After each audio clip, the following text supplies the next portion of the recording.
भेंडीची भाजी तर आपण वेगवेगळ्या पद्धतीने बनवतो, वेगवेगळ्या चवींची.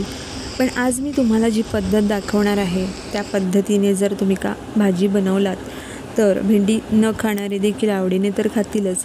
पण या भाजीची चव अगदी अंड्याची जशी आपण भुर्जी बनवतो, त्याच चवीची बनून तयार होते. चला तर मग बघूयात भेंडीची ही चविष्ट भाजी कशी बनवायची ते. नमस्कार, पारिजात किचनमध्ये तुम्हा सगळ्यांचं खूप मनापासून स्वागत. तर सर्वात आधी मी लोखंडी तवा तापत ठेवला आहे. त्यामध्ये घातलं 2 टेबलस्पून तेल. आता तेल चांगलं गरम होऊ देणार आहे. आता तेल चांगलं गरम झालं आहे, यामध्ये घालते चिरून घेतलेली भेंडी. तर भेंडी मी स्वच्छ धुवून त्यानंतर ती कोरडी करून घेतली आणि चिरून घेतली. तुम्हाला हव्या त्या आकारात तुम्ही भेंडी चिरू शकता. तर आता आपण ही भेंडी तव्यावर चांगली फ्राय करून घेणार आहोत. भेंडीची भाजी चिकट गिळगिळीत होऊ नये म्हणून आपल्याला हे स्टेप करणं खूप गरजेचं आहे. फोडणी घालण्या अगोदर आपल्याला भेंडी अशा प्रकारे परतून घेणं गरजेचं आहे. आता भेंडीचा चिकटपणा कमी होण्यासाठी मी यामध्ये घालते 2 कोकमं. तर अशा प्रकारे भेंडी परतत असताना सुरुवातीला कोकमं घातल्यामुळे भेंडीचा चिकटपणा कमी होण्यास मदत होते आणि कोकमं घातल्यामुळे भाजीला चवसुद्धा अप्रतिम येते. तरी भेंडी आता मी 4 ते 5 मिनटं लो टू मीडियम फ्लेमवर छान अशी परतून घेणार आहे. भेंडी परतत असताना आवश्यकतेनुसार तेलाचा वापर करावा. तर इथे चमचाभर तेल मी कडेने सोडलं. तेल आणि कोकमं घालून फ्राय केल्यामुळे भेंडीचा चिकटपणा कमी होण्यास मदत होते. ही एक खूप महत्त्वाची टीप आहे.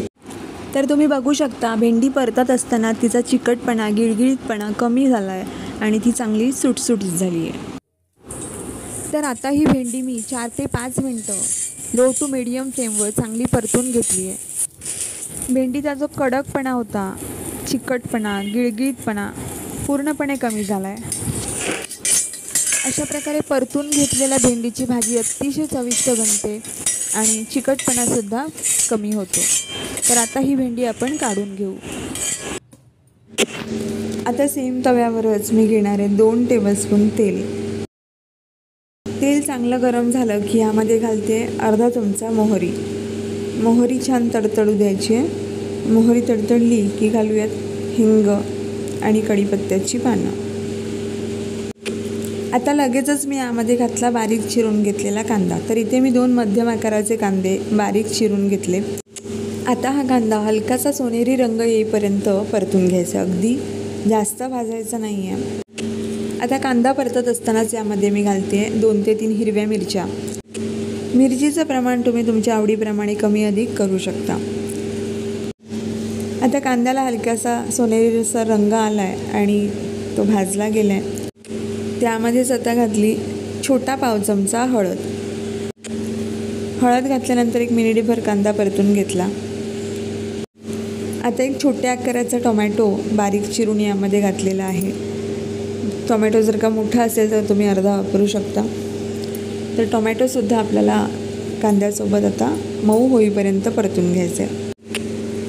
याच वेळी घालायचे चवीप्रमाणे मीठ, म्हणजे आपला टोमॅटोसुद्धा लवकर शिजला जाईल. आता मी टोमॅटो परतत असताना त्यामध्ये 1 चमचा बेसन घातलं. अशा प्रकारे बेसन घातल्यामुळे भाजीला खूप मस्त अशी चव येते. अगदी आपण जशी अंड्याची भुर्जी बनवतो त्या पद्धतीची चव या भाजीला येते. तर इथे आपण बेसन घालून टोमॅटोसोबत बेसनसुद्धा चांगलं 3 ते 4 मिनटं परतून घेणार आहोत. तर आता 3 ते 4 मिनटं टोमॅटोसोबत बेसन चांगलं लो फ्लेमवर परतून घेतल्यानंतर यामध्ये आता घालायची आहे भेंडी. तर आपण जी भेंडी मस्त अशी भाजून घेतली होती ती यामध्ये आता मी घातलेली आहे. आता भेंडी कांदा टोमॅटोसोबत छान अशी एकजीव करून घेऊ. तर आता मिनिटभर कांदा टोमॅटोसोबत भेंडी परतून घेतल्यानंतर यामध्ये घालायचं आहे ओलं खोबरं. तर इथे मी अर्धी वाटी ओलं खोबरं, किसून घेतलेलं ओलं खोबरं घातलेलं आहे. अशा प्रकारे ओलं खोबरं घालून भेंडीची भाजी बनवल्याने खूप छान अशी चव येते भाजीला. तुम्ही जर खोबरं घालत नसाल तर एकदा जरूर घालून बघा, खूप मस्त लागते. कोकणामध्ये नारळांची सुबत्ता असल्यामुळे प्रत्येक भाजीमध्ये खोबऱ्याचा वापर हा केला जातो. तर खोबरं घालून घेतल्यानंतर भाजीमध्ये ते एकजीव करून घेतलं. 1 मिनिटभर परतून घेतली भाजी आणि आता आपण यावर झाकण ठेवायचं आहे आणि 3 ते 4 मिनटं या भाजीला चांगली वाफ येऊ द्यायची. तर 3 ते 4 मिनटांनी आपण झाकण उघडूयात. भेंडी आपण आधीच फ्राय करून घेतल्यामुळे भेंडी शिजायला तसा काही वेळ लागत नाही, पण कांदा, खोबरं, बेसन, टोमॅटो जे काही आपण यामध्ये घातलेलं आहे ते सगळं भेंडीला चांगल्या पद्धतीने लागलं जातं. छान असं एकजीव होते भेंडी या सगळ्यामध्ये आणि या सगळ्यामध्ये मस्त अशी मिळून आल्यामुळे भाजी चवीला अप्रतिम लागते. तर इथे आपली भेंडीची भाजी बनून तयार आहे. वरून थोडीशी बारीक चिरून कोथिंबीर घातली, तसंच थोडंसं ओलं खोबरं बुरबुरलं. छान अशी भेंडीची भाजी तयार होते या पद्धतीने. तर तुम्हीसुद्धा या पद्धतीने भेंडीची भाजी जरूर ट्राय करा, तुम्हाला नक्की आवडेल.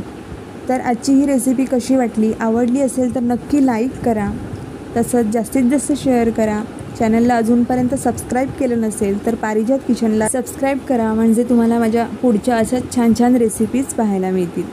लवकरच पुन्हा भेटू अशीच एक नवीन रेसिपी घेऊन. तोपर्यंत बाय.